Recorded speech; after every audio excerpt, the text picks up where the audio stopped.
Hello, everyone. My name is Jordyn Smith, and I am the voice and astrologer behind Nonconformist Conscience. I want to say I hate that I did not get a forecast out last week. I have been sick, and so that is why. And I appreciate everyone who sent me emails and well wishes. If you saw me post about it on my website. So thank you for your patience and your grace. I really feel responsible about getting these out. And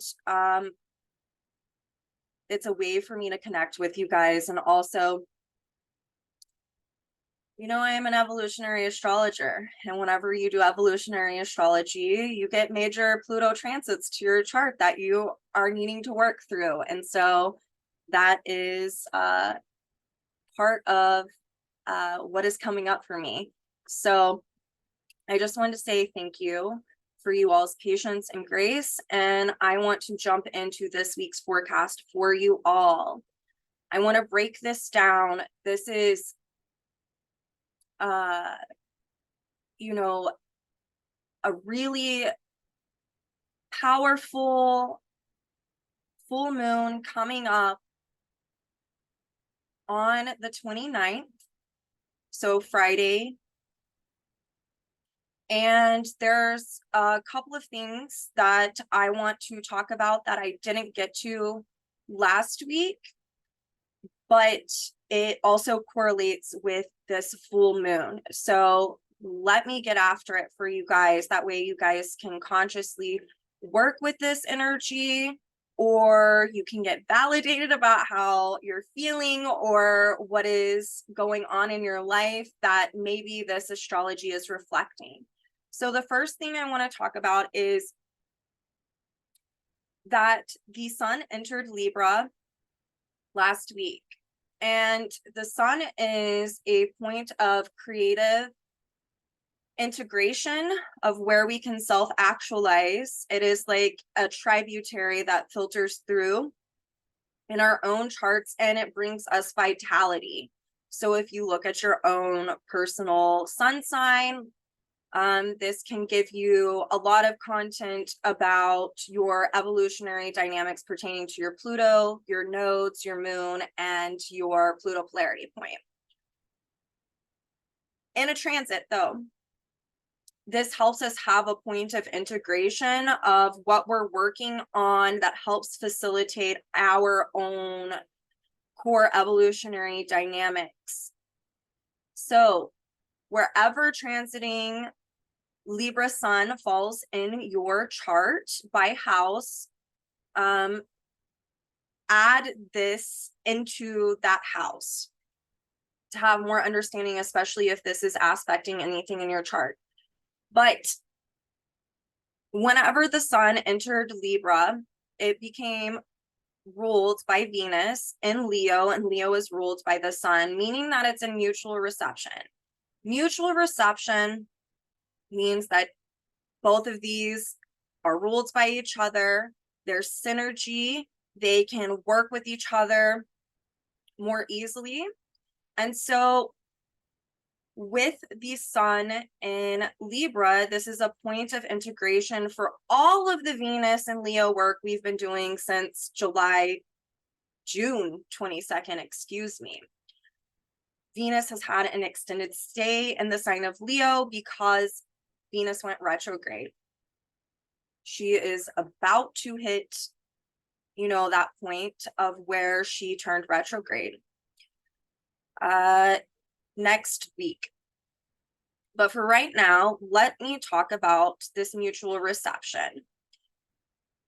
All of the Venus and Leo work that we've been doing during the retrograde cycle has been about the review of our relational dynamics, how to be in a state of becoming, how to listen to the inner voice, how to self-actualize through fortifying our inner relationship.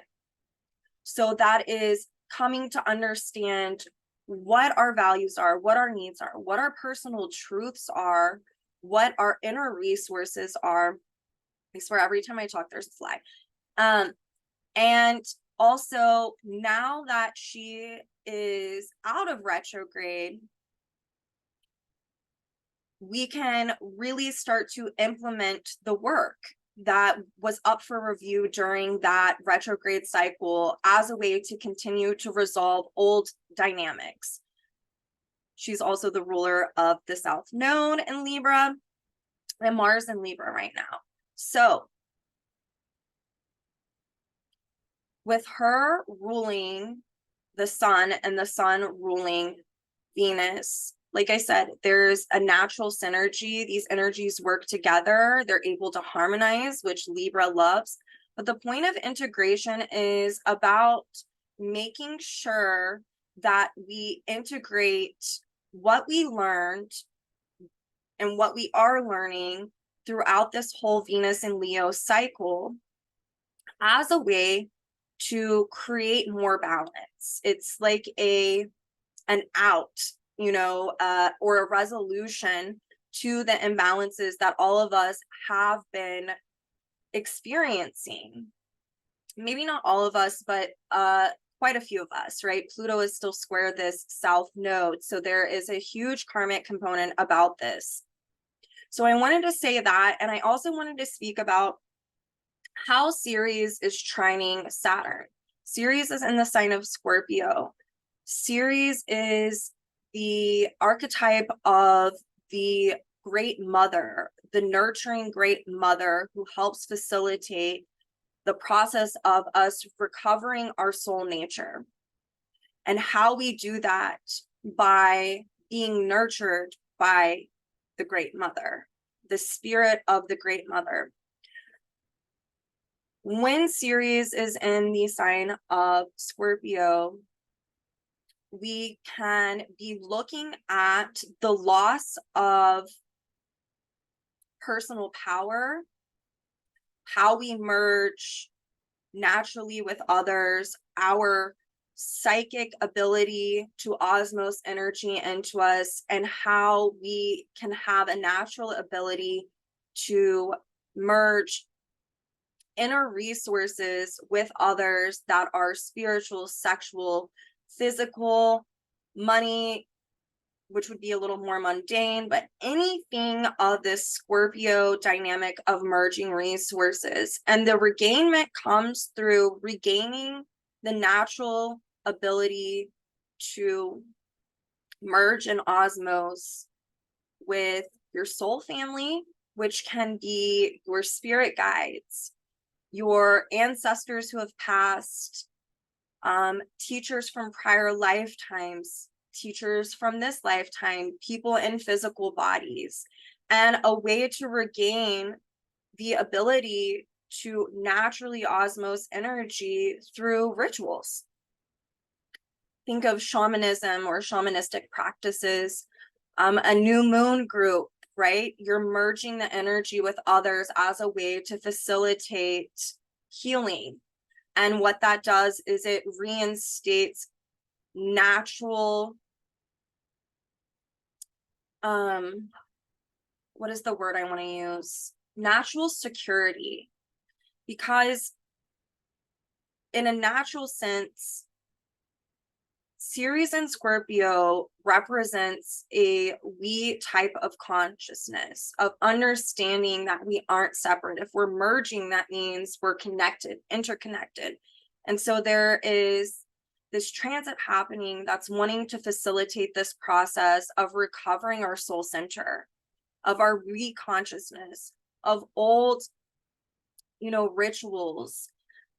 There can be dynamics that come up, though, about the misuse of this power or the ignorance of this, or where we have felt abandoned, betrayed, and felt like we lost these abilities because of wounding around this.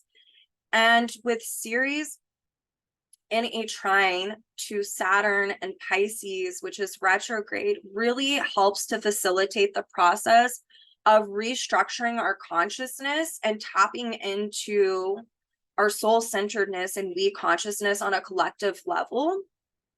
through dissolving man-made constructs and laws that are not in alignment with natural law and natural truths and universal principles.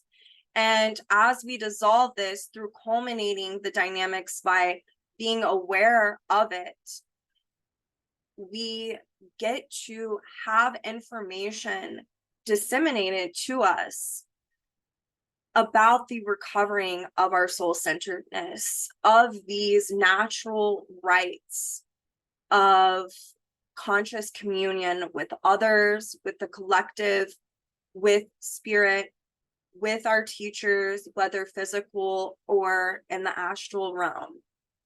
And so there's a lot of guidance that can happen to us if we make the conscious effort to really practice these principles. You know, oftentimes people with Ceres and Scorpio can have sexual problems, or also problems with connecting with other people on physical or emotional or psychological levels. And it can either be through ignorance, misuse of power, or also just the trauma of feeling so hurt in a soul-rocking way. And so Saturn and Pisces retrograde trining this also can help us understand those boundaries of where these wounds occurred, where we felt like we lost these natural abilities to connect. On a collective level, this can be looking at the misuse of natural resources and the need to reconnect with Gaia by dissolving these man-made constructs. This can also be looking at the misuse of sexual power on a collective level. Women who menstruate are dirty. Sex is just something you're supposed to do. It's not about a psychological, emotional, or spiritual connection, and the need to really dissolve these constructs that impede upon us being able to really tap into this scorpionic power of the soul and the direct communion that and direct perception that we can have that can be fostered whenever we reconnect to our original nature. And so Saturn here is helping to facilitate this process, and it's also helping us forgive ourselves if we have misused our power. Not one of us can say that we haven't at some point in our evolutionary journey. We're not perfect. And so it's really surrendering to this process of dissolving old structures as a way to reconnect with soul-centered consciousness. That is what this really reflects to me. And this is going to be felt the entirety of this week. And it is a conversation that is also happening during this full moon. It was exact on the 25th, but I wanted to speak about it because it is a big proponent of this full moon. So now that I've laid a foundation, let me jump into this Aries full moon. Aries full moon right now, we have a dynamic that is wanting to culminate, revolving around where we, on a collective level and on personal levels, depending on if these dynamics are aspecting your own chart, of a loss of personal power, freedom, independence, or independence within relationships, remaining sovereign. This speaks to how this has happened within karmic relationships or relational dynamics that we are re-experiencing right now as a way to resolve them. The moon not only correlates with the full moon, not only correlates with a culmination, but whenever you see that the moon's ruler, Mars, is in Libra and conjunct that south node in a balsamic phase, it re-emphasizes a reliving Pluto's also square to the South Node and this Mars. And a need to culminate through the balsamic phase of where imbalances have been created through losing our sovereignty and our own personal freedom and independence by abandoning ourselves in some way, shape, or form, and the need to culminate that in order to forge our own paths and to create more balance and harmony in life right now. Pluto is in a trine to the sun in Libra, which is also ruled by that Venus in Leo. The sun, Pluto is retrograde. It's ruled by a retrograde Saturn in the sign of Pisces. This Pluto Sun trine is in a first quarter trine, which speaks to, yes, trines can have an ease, but when you have a first quarter trine, there can be an evolutionary standstill. And the evolutionary standstill that can be reflected right now on personal levels is about not being one's own authority and having our own, not meeting our own needs, instead having those projected onto others and having them facilitate meeting our needs instead of being sovereign and doing it for ourselves. It's about, for some people, it can be a loss of their natural authority, not asking and answering their own questions. And this stems from Saturn retrograde Pisces, the need to dissolve man-made social, cultural, religious conditioning that impedes upon being in balance and harmony, in balanced and harmonious relationships that are of equality. And when we understand this and we clear this dynamic by dissolving these old structures, Saturn, of man-made values, it paves a path to put in place natural, timeless principles, values, and needs that are in resonance with soul-centeredness. And that also corresponds to this series. There's a reconnection, a regaining that can take place and shape through this dissolving process, this restructuring process. It is really about the need to reclaim authority. On a collective level, this is about the evolutionary standstill that is happening, revolving around government, social, religious structures that are creating imbalances right now. And so the sun is infusing the energy of this full moon and illuminating dynamics of these imbalances. And there's also a relive, redo in order to resolve quality, especially because Pluto and Saturn, its ruler, are retrograde as well. So things on a personal level can be coming up. Things on a personal level can be coming up around our ideals, around relationships, how we've been conditioned to structure our relational dynamics, through how we've been taught. And this also is about taking responsibility for our own growth and our own sovereignty, and to not blame or create more crisis, but to take responsibility to do the inner work and to understand that you are the person who can change and be the catalyst in your own life to create more harmony and balance. So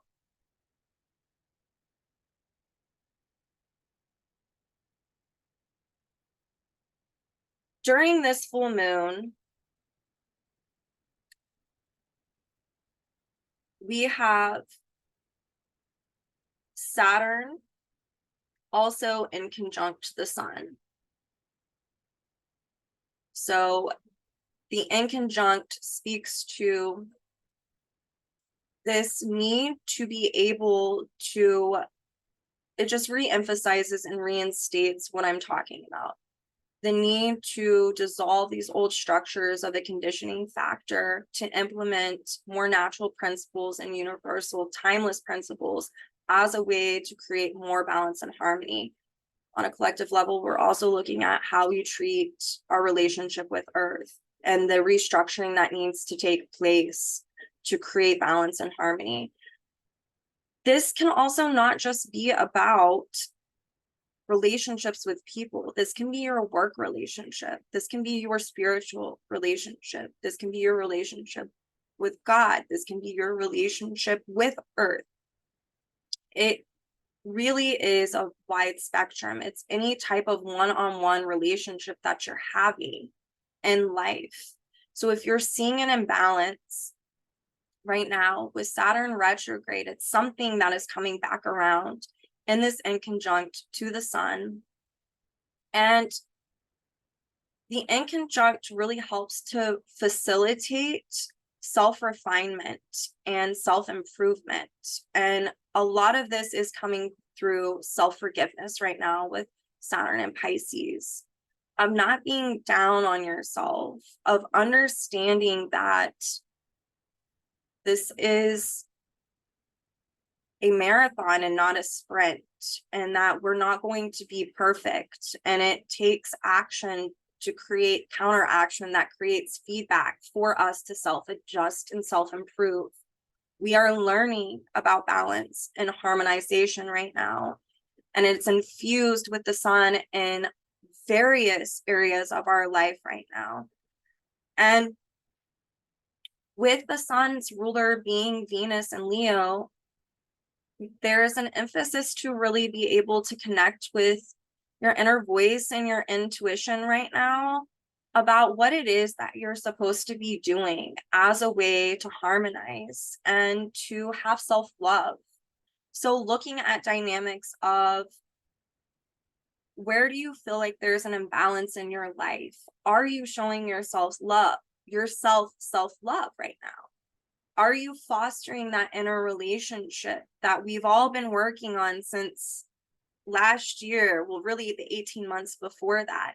How are you implementing that work in the day-to-day here and now?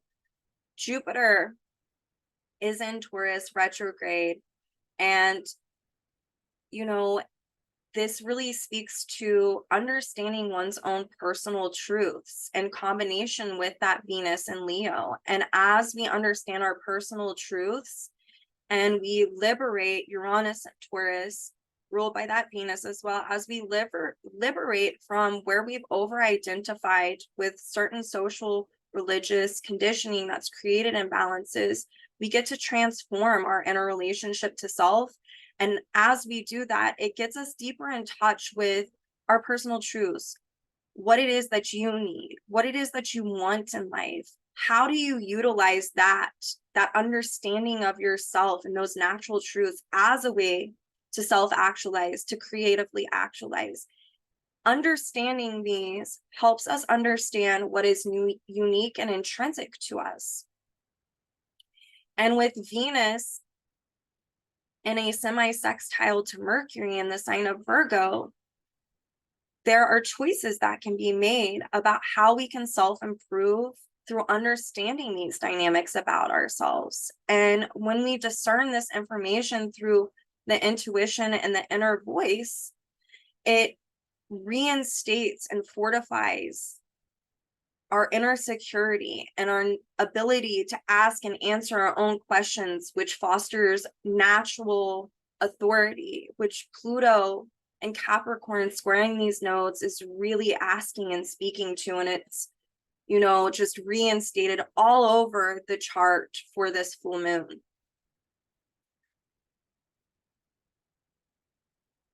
Saturn not only is in conjunct that sun, but it's also sextile the moon. So as we do this work of self-improvement, not denying ourselves, dissolving, understanding the depths of our conditioning and how it has created a barrier, Saturn, of understanding our most natural selves. As we use the sun to fortify this energy to create balance and harmony through getting to the bottom of these structures, We then get to utilize this sextile to the moon as a way to forge our own path and to have self-leadership, to be able to start a cycle of creative self-actualization that is rooted in authenticity and within our uniqueness. And in our, when we're authentic, we're showing up in the world honestly.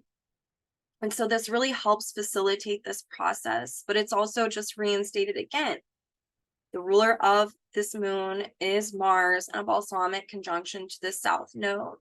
So there's a lot of liberation that needs to take place around abandoning oneself, abandoning our own natural values, coming back into realignment with understanding ourselves as a way to create the inner security, the natural authority to be sovereign, and to blaze a path towards freedom and independence. Then we have Mars sextile Venus in a last quarter sextile.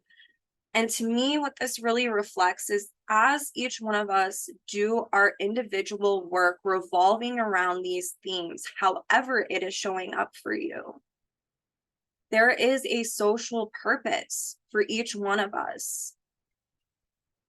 As we get to the bottom of these dynamics of where inequality or imbalance or disharmony has happened, and we understand our natural truths, and we expand upon this knowledge, we get to show up in the world authentically, and it serves a purposeful social function that helps resolve karmic dynamics by just giving ourselves permission to be our unique and authentic, honest selves.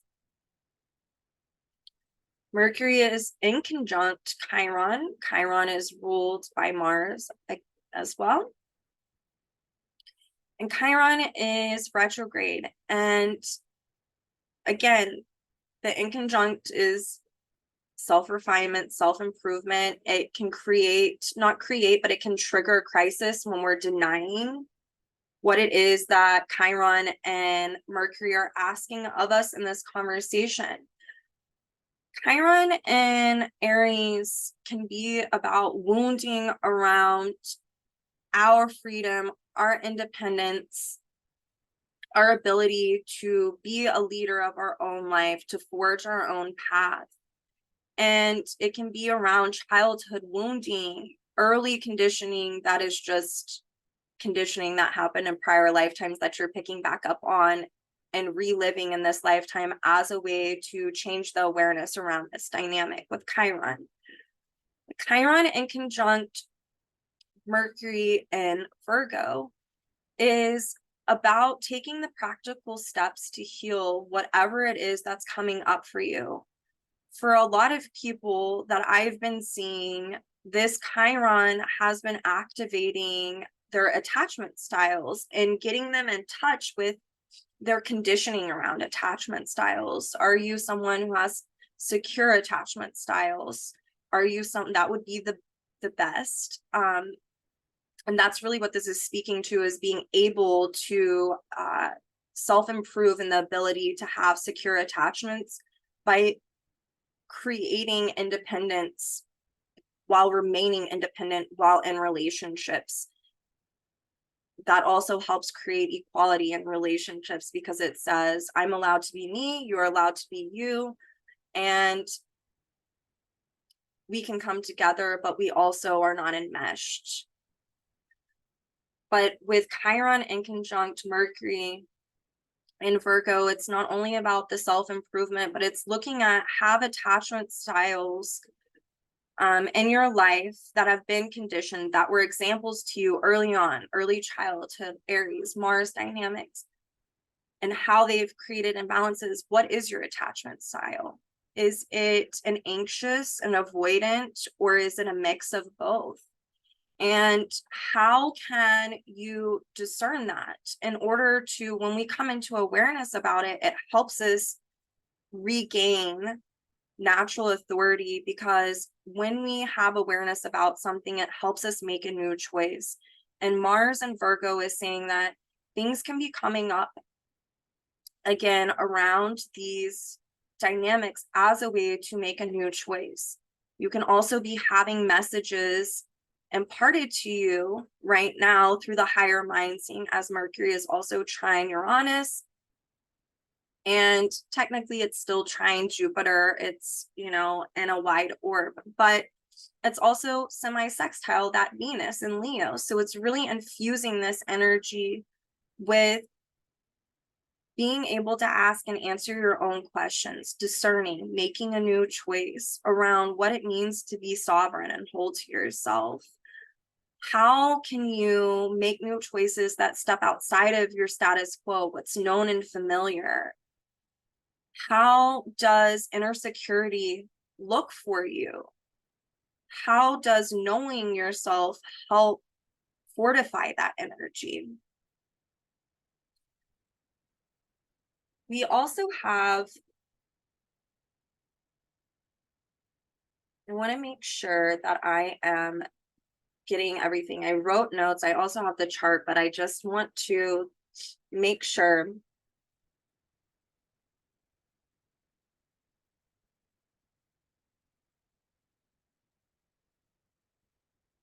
We also have Uranus in conjunct Mars. It's another self-adjustment, self-improvement, but it is really about liberating from any type of old values and needs that have been conditioned, that have affected our ability to have relationships rooted in giving, sharing, and inclusion and equality. Libra, healthy balance. I did already say that, and I apologize. I'm still getting over being sick, so I'm a little wonky here. But the last two things that I really want to talk about is there's a yacht happening during this full moon. This yacht is happening between Neptune, the South Node, conjunct Mars, and then Neptune in conjunct Venus and Leo. And that Venus and Leo is sextile that South Node and that Mars. Neptune is retrograde. There can be dynamics that are surfacing as a way to culminate that, yes, imbalance again, but it comes from having disillusioning experiences by giving ultimate meaning to something outside of ourselves that might have created a balance. What type of relationship? And the need to dissolve these dynamics, to dissolve old ideals, to have self-forgiveness. And then with Neptune in conjunct Venus and Leo, there is a strong correlation to the ability to connect with what our soul is asking of us, and to learn the lesson that our ego is not separate from our soul.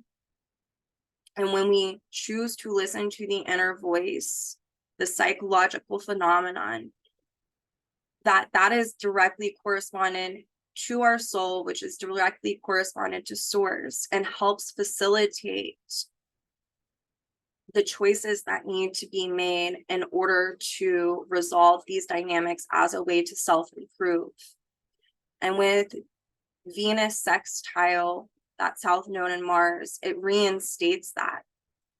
Mars is the ruler of that North Node. So as we continue to foster a relationship with ourselves, to trust ourselves, inner emotional security happens. The ability to be your own natural authority happens. Venus is trining that North Node and sextile that South Node and that Mars. So as we show up authentically, honestly, we use that as a way to self-actualize. That trine to the North Node helps us to create this new evolutionary cycle of showing up in our personal truths in our most natural sense. on a collective level, a lot of this is going to be about really just having more of the imbalances that are in our societal and cultural and religious structures be revealed as a way to exhaust these dynamics. So that way balance can come and take shape. We have more than a year left of the nodes being in Libra and Aries. And so we're going to be working on imbalances for quite some time. And so we will see imbalances show up even more on a collective level, or some people on a personal level. This can be a full moon that really fosters the ability to connect with something much larger than oneself, to understand that we are connected, interconnected to something larger than ourselves. For some, that can happen by having situations triggered where they come into awareness about the things that need to be exhausted on an emotional and psychological level that have been facilitating imbalances that stems from old, long-standing conditions. But there is beautiful energy within this full moon cycle that really speaks to when you show up authentically and you do this inner work and you have a sincere intention, that there can be integration of evolutionary dynamics that help propel you forward and restabilize and reconnect to soul-centeredness. So I think that I covered everything that I needed to cover.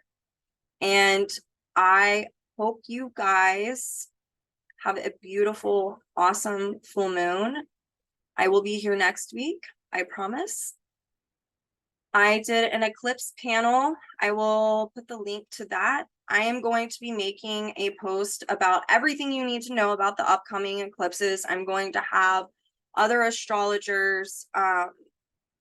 They are sending me some of their talks, teachings, slides, their offerings, going over the eclipse. So that way you'll have at least one person who is resonating with you. That is why I do what I do, is I might not resonate. This is about helping people. And so if I don't, I want to find someone who can, if someone has a desire to utilize astrology in a conscious way as a way to evolve. I also did a written report. I'm going to link. It is in much more detail than this video. If you are someone who wants a step-by-step breakdown of these energies, you can click that post and read it. And I will see you all soon.